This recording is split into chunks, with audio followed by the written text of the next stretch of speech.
চুলটা দেখো, তুই এক কৌটো তেল দিস বাবা, চিপচিপ করে চুলটা পুরো। ইস, আমি তো চুলে তেল দিতেই পারি না, দিলেই আমার মাথা পুরো ঝিমঝিম করে ওঠে।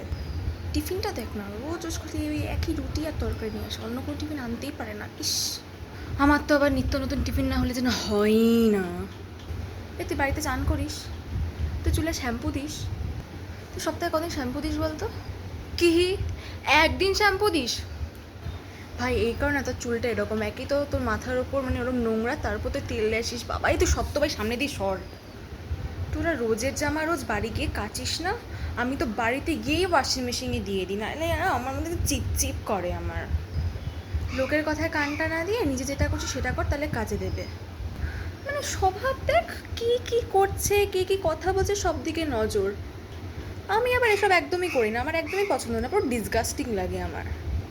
কি তুই ওভাবে তাকাচ্ছিস কি আমার দিকে? না না, আমি কিন্তু এরকম করি না, আমি ভাই শুধু নিজের কাজটুকুই করি।